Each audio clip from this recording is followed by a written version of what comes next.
देर में पूजा करती है। तभी उसकी सास अपने कमरे से आवाज लगाती है, अरे बहू, अगर पूजा हो गई हो तो जल्दी से हमारे लिए 2 कप चाय लेकर आ जा। वहीं बाहर से पायल आवाज लगाकर कहती है, जी मम्मी जी, बस ला रही हूँ। अब गैस पर चाय उबलने के लिए रख देती है। तब तक वो सब्जी को धोकर रख देती है। उसके बाद चाय डालकर अपनी सास के कमरे में लेकर जाती है। ला बहू, चाय दे, बड़ी सर्दी है, चाय के बिना शुरुआत करना सर्दी में नामुमकिन होता है।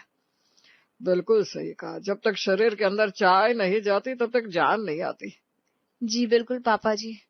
उसके बाद पायल वापस रसोई में चली जाती है। वो अपनी चाय पी रही थी कि उसका पति आवाज लगाता है, अरे पायल, जरा इधर आना तो। जी हाँ, आ रही हूँ। पायल कमरे में जाती है और देखती है कि रोहन कंबल में ही लेटा हुआ था। बोलो, क्या बात है? अरे कुछ नहीं, मैं कह रहा था कि मेरे लिए गर्म पानी लगा दो ना, नहाना भी है, और मेरे कपड़े जरा अलमारी से निकाल दो। अरे इतना काम तो आप खुद भी कर सकते हैं ना। अरे इतनी ठंड है, इतनी ठंड में भला कमरे से बाहर निकलने का काम मन करता है। बिल्कुल सही कहा। ठीक है, गीजर चला देती हूँ, जल्दी से उठकर नहा लेना। नाश्ता बनाने जा रही हूँ अब मैं।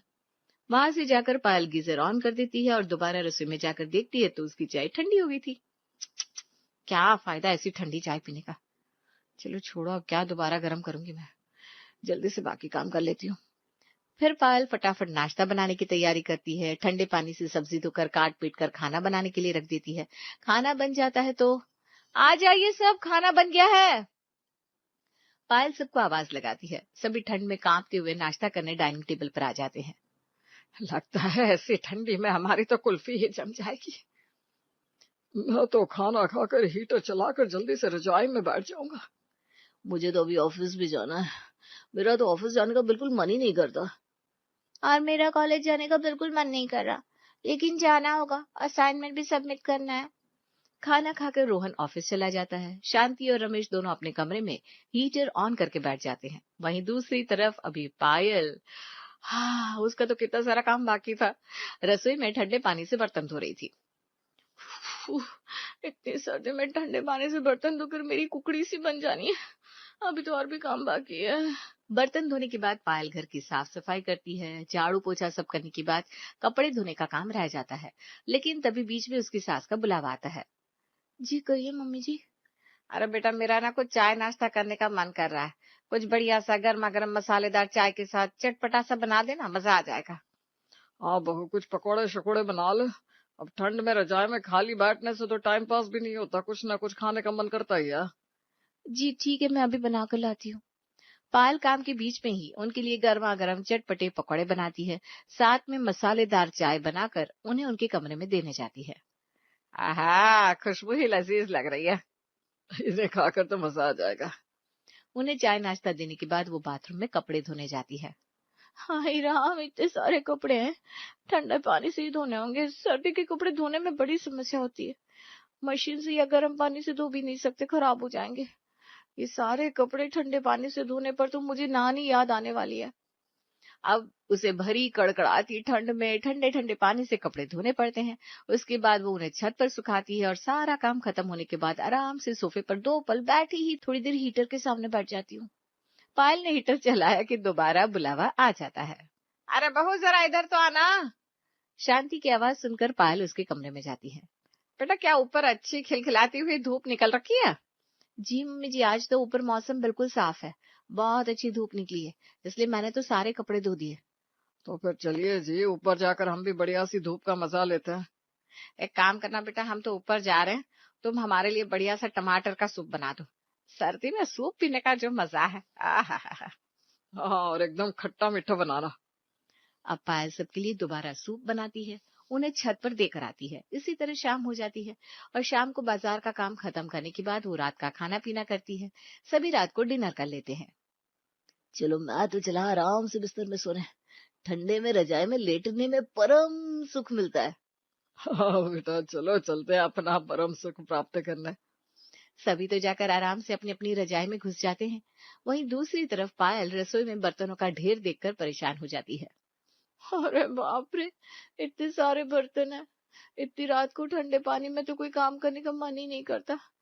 काश इस समय यहाँ पर गर्म गीजर लगा होता तो मेरा काम कितना आसान हो जाता। मुझे इस तरह बर्तन धोने से पहले 10 मिनट हिम्मत जुटाने के लिए संघर्ष ना करना पड़ता। खुद को हिम्मत देते हुए पायल बर्तन धोना शुरू करती है और एकदम ठंडा बर्फ जैसा पानी उसमें बर्तन धोने के बाद पायल अपने कमरे में लेटने जा रही थी कि तभी शांति वहां आती है। बेटा तेरा सारा काम खत्म हो गया क्या? जी मम्मी जी, सारा काम खत्म हो गया। तो बेटा जरा एक बढ़िया सी मसालेदार कड़क गर्मा गर्म चाय बना देना।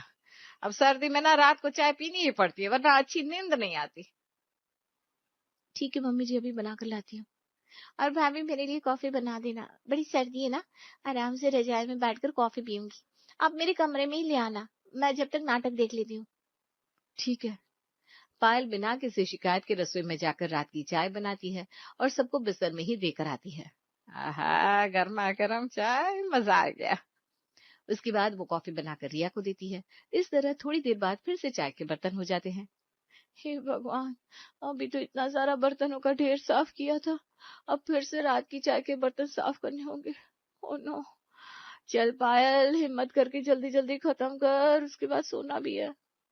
पायल को दोबारा हिम्मत जुटानी पड़ती है और ठंडे पानी में बर्तन साफ करने के बाद वो अपने कमरे में सोने जाती है। सारा काम खत्म करने में ही उसको रात के 12 बज गए थे और वो लेटते ही सो जाती है। अगले दिन सुबह ठीक 5 बजे अलार्म बजता है। पायल बड़ी गहरी नींद में थी। अलार्म सुनकर रोहन नींद में कहता है, अरे बाबा इस अलार्म को बंद करो ना, कब से बज रहा है, मुझे जरा और सोने दो। रोहन की आवाज सुनकर पायल नींद में ही अलार्म बंद करती है और उसके बाद उठकर नहाने जाती है। तैयार होने के बाद सुबह पूजा पाठ करके गीजर चालू कर देती है और रोहन को कमरे में आकर कहती है, देखो मैंने गीजर चालू कर दिया, अब जल्दी से उठकर नहा लेना वरना देर हो जाएगी। अरे नहीं बाबा, मुझे नहीं नहाना, आज जरा देखो कितनी ठंड हो रही है, मैं तो आज ऑफिस में बिना नहाए चला जाऊंगा। एक दिन नहीं नहाऊंगा तो कोई आफत नहीं आएगी। आपका सही है, अपनी मर्जी के मालिक हो, मन किया तो नहा लिया, नहीं मन किया तो नहीं नहाया। मुझे तो रोज सुबह सबसे पहले उठकर नहाना ही पड़ता है। ये सुनकर पायल फिर से गीजर बंद कर देती है और रसोई में जाकर नाश्ता बनाना शुरू करती है। नाश्ता बनाकर देने के बाद एकदम बढ़िया गर्मा गर्म मूली के पराठे खाकर मजा आ गया। सच में अगर सर्दी में गर्मा गर्म नाश्ता मिल जाए तो मजा ही आ जाता है। हाँ, सर्दी में गर्म नाश्ते के बिना तो शुरुआत ही नहीं हो सकती। बिल्कुल सही कहा। सभी नाश्ता करके इधर उधर हो जाते हैं। अब पायल ने तो सभी को गर्मा गर्म नाश्ता खिला दिया था, लेकिन जब वो अपना नाश्ता बनाकर लाती है और खाने बैठती है तो वो बिल्कुल ठंडा हो चुका था। 2 मिनट में ही खाना ठंडा हो गया, लग ही नहीं रहा कि अभी बनाया था। अब चाहे ठंडा था या जैसा भी, वैसा ही नाश्ता करके पायल पूरा दिन घर का सारा काम खत्म करती है। वो शाम को बाजार जा रही थी तो वहां उसे उसकी पड़ोसन मिलती है। आए बता, तेरी सर्दियां कैसी चल रही है? कैसी चलेगी, वही हर बार की तरह वैसे ही चल रही है। सच में यार, कुछ नया नहीं है, वही सुबह रोज जल्दी उठो, उसके बाद सर्दी में पूरा दिन बैल की तरह काम करो। एक तो ना सर्दियों में काम भी तो गुना हो जाता है। हाँ, घर वालों को बार बार चाय सूप कभी कुछ खाने को चाहिए होता है और फिर कपड़े भी तो डबल ट्रिपल हो जाते हैं। मुझे ना सर्दी में कपड़े धोना सबसे मुश्किल काम लगता है। अरे सिर्फ कपड़े ही नहीं, बर्तन धोना भी बहुत मुश्किल काम है बाबा। इतने ठंडे पानी में कोई भी काम करना मुश्किल हो जाता है ठंड में। सर्दी में बाकी सब तो गर्मा गर्म नाश्ता कर लेते, लेकिन हमें तो बस वही ठंडा खाना खाना पड़ता है। कभी कभी तो सच को ना मेरा बड़ा मन करता है मैं आराम से सर्दी में देरी से उठूं और मुझे रजाई में ही नाश्ता मिल जाए। आखिरी बार तो मुझे ऐसा मेरे मायके में ही ट्रीटमेंट मिला था। हाँ, उसके बाद तो भूल ही जाओ कि कभी ऐसा कुछ होता भी है लाइफ में। ठंडे पानी से काम करके ना मेरे हाथ भी खराब हो गए। अरे देख ना, मेरे हाथों का भी कुछ कम बुरा हाल नहीं है। ठंडे पानी में इतना काम करके मेरे हाथों की बैंड बजी हुई है। कल ही एक नया मॉइस्चराइजर लाई हूँ, देखती हूँ उससे आराम होता है कि नहीं। क्या छोटे एफडी से बात करके घर वापस आ जाती है और फिर से वही पायल अपने कामों में लग जाती है। रात का डिनर करके बर्तन धोकर हटने के बाद वो फिर से सभी के लिए लेट नाइट चाय और कॉफी बनाती है। फिर चाय कॉफी के बर्तन धोने के बाद, चलो फाइनली काम खत्म हो गया, मैं भी जाकर लेटूं जरा। फिर सबसे लेट रात तक काम खत्म करके वो बिस्तर पर जाकर लेटती है तो वो अपने रूखे हाथों को देखती है। मेरे हाथ कितने ज्यादा खराब हो गए। मॉइस्चराइजर तो है नहीं, नारियल का तेल ही लगा देती हूँ। बगल में लेटा रोहन पायल के हाथ को देखकर कहता है, तुम्हारे हाथ कितने खराब हो गए, तुम भी अपने आप को मेंटेन करके नहीं रखती हो, जरा ठीक से रहा करो। ऐसे ही पुराना सा घसीटा हुआ स्वेटर पहन रखा है। अगर खुद को मेंटेन करने में टाइम लगाऊंगी ना तो घर के काम कौन करेगा? तुम्हारा ना बस हमेशा यही जवाब मिलता है। छोड़ो, सो जाओ, बहुत लेट हो गया है। कल सुबह खाने में बाजरे की रोटी बना देना, बड़ा मन कर रहा है। ठीक है। बातों में उलझने के बाद वो अपने हाथ पर तेल लगाना भी भूल जाती है। अगले दिन फिर से सुबह उठते ही पायल का वही रूटीन शुरू हो जाता है। सुबह जल्दी तैयार होकर पूजा करना, उसके बाद सबको सुबह जल्दी चाय देना, फिर वही घर का बाकी काम। यार, अब तो कड़ाके की ठंड बढ़ती जा रही है। पानी भी बिल्कुल बर्फ की तरह ठंडा होता जा रहा है। मेरे हाथों की भी हालत बहुत खराब है। मन करता है रसोई में गीजर लगवा लूं, लेकिन नहीं। पायल अपने दिमाग में पूरा बजट कैलकुलेट करने लगती है। नहीं यार, ऐसा नहीं कर सकती। बिजली का बिल आएगा वो अलग, और ऊपर से फिर सर्दी कितने टाइम की होती है? 2-3 महीने की तो होती है। उसके लिए क्यों बेफालतू का बिना वजह खर्च करना। मैं बिना कुछ भी सोचती हूँ, गीजर लगवाना कुछ ज्यादा ही हो जाएगा। अपनी जरूरतों को साइड हटाकर पायल घर वालों की सभी जरूरतों को पूरा करती है और उनकी जरूरतों को सबसे आगे रखती है। उसे लगता है कि शायद उसका इतना कहना भी कुछ ज्यादा ही हो जाएगा। उसे लगता है वो कुछ ज्यादा ही मांग रही है, इसलिए कुछ नहीं कहती। संडे वाले दिन, अरे मैं तो आज भी जल्दी उठ गई, चलो सबको चाय दे देती हूँ। पायल सभी को कमरे में चाय देकर आती है। अच्छा पायल, एक काम करना, आज संडे ना, मेरा तो बिस्तर से बाहर निकलने का बिल्कुल मन नहीं कर रहा। तुम मेरा नाश्ता आज बिस्तर पर ही दे दो ना। अच्छा ठीक है। वहीं दूसरी तरफ रिया के कमरे में, भाभी आपको पता है ना आज संडे है, तो मेरा नाश्ता कमरे में ले आना। ठीक है रिया, लेकिन जरा थोड़ी देर के लिए बिस्तर से हट जाओ ना। बिस्तर झाड़ देती हूँ, बहुत गंदा हो रहा है। अरे छोड़ो ना भाभी, क्या गंदा क्या अच्छा। देखो ना कितनी ठंडी है। आज संडे वाले दिन तो मैं 1 मिनट के लिए भी बिस्तर से नहीं हिलने वाली। अब पायल सबके लिए सुबह का नाश्ता बनाती है, सभी को उनके कमरे में गर्मा गर्म नाश्ता देकर आती है, और ऐसे उसके बहुत चक्कर कट जाते हैं। बचत पैसा जरा और लेकर आना, और सब्जी तेज गरम करके लाना। पायल रसोई से जवाब देती है। जी मम्मी जी, ला रही हूँ। पायल फिर से सब्जी गरम करती है और उन्हें कमरे में देकर आती है। सबने तो अपना नाश्ता बिस्तर में ही कर लिया था। अब पायल अकेले हॉल में बैठकर नाश्ता कर रही थी। बाकी सभी के लिए तो संडे था, लेकिन पायल के लिए वो दिन किसी मंडे से कम नहीं था। घर का सारा काम खत्म करने के बाद, भाभी इधर आना। आई। रिया के कमरे में, बोलो। आज बढ़िया से चटपटे समोसे बना दो ना, चाय के साथ मजा आ जाएगा। पर तुम्हारे भैया ने मुझे गर्मा गर्म कचौरी बनाने को कहा है रिया। नहीं भाभी, मेरा तो समोसे खाने का ही मन है। पायल रसोई में जाती है और पूरी दोपहर उसकी रसोई में ही बीत जाती है, किसी के लिए कचौरी, किसी के लिए समोसे बनाने में। यही है एक गृहिणी की स्थिति। सब तो आराम से ठंड में संडे एंजॉय कर रहे थे, लेकिन जो उनके आराम का सबसे बड़ा रीजन है, किसी ने सोचा ही नहीं कि उसे भी एक संडे मिलना चाहिए। इस तरह रात हो जाती है। आज तो मेरी कमर ही टूट गई, बहुत काम हो गया था। तो थोड़ी देर आराम कर लेती। बहुत समय है ना मेरे पास आराम करने के लिए। अगर मैं थोड़ी देर आराम करने बैठ जाऊंगी ना, तो इस घर के सारे काम रुक जाएंगे। अच्छा, ऐसा भी है? हाँ बिल्कुल।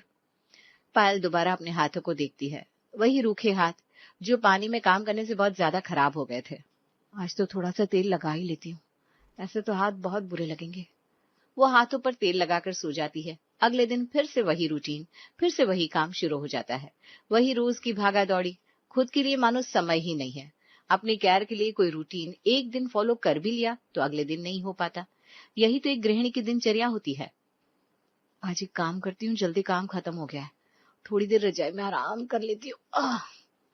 पायल आराम करने बिस्तर में लेटी ही थी कि आवाज आती है, अरे बेटा इधर तो आना। पायल को चैन मिल जाए, ऐसा तो हो ही नहीं सकता। वो जाती है तो देखती है उनकी पड़ोसन कमला आई हुई थी। बेटा हमारे लिए मस्त गर्मा गर्म चाय और पकौड़े बना दे। कमला इतने दिनों बाद यहाँ आज मेरे पास गप्पे लड़ाने आई है, तो जरा चटपटे पकौड़े के साथ हमारी चटपटी बातों का मजा लिया जाए क्या? हाँ बेटा, हो जाए, तेरे हाथ की पकौड़े वैसे भी बहुत स्वादिष्ट होते हैं। जी आप अभी रुकिए, मैं अभी बनाकर लाती हूँ। उन दोनों को चाय पकोड़े बनाकर देने के बाद पायल छत पर कपड़े उतारने जाती है। तभी सामने वाली छत पर उसकी पड़ोसन और सहेली नेहा भी आती है। हो गया सारा काम? हाँ बस हो ही गया शायद। मुझे भी ना अभी जाकर सबके लिए चाय नाश्ता बनाना है। तूने अपने हाथों का ध्यान नहीं रखा ना, कितने ज्यादा फटे फटे हो रहे हैं। गर्म पानी में काम करते तो शायद इतना खराब नहीं होता। कम से कम क्रीम तो लगा लिया कर। अरे तूने भी तो एक नया महंगे वाला मॉइस्चराइजर खरीदा था, तू बता क्या तूने उसका इस्तेमाल किया? अरे 2 दिन लगाया था, थोड़ी देर लगाते हैं फिर दोबारा कुछ न कुछ पानी का काम आ ही जाता है, अपने आप हट जाता है। फिर मैंने लगाने का कष्ट भी छोड़ दिया। यही तो कुछ है मेरा हाल। कहाँ इतनी ठंड में हमें अपना स्किन केयर या कोई भी केयर करने का टाइम मिलेगा। बस यही है 1 दिसंबर की हाउसवाइफ का रूटीन।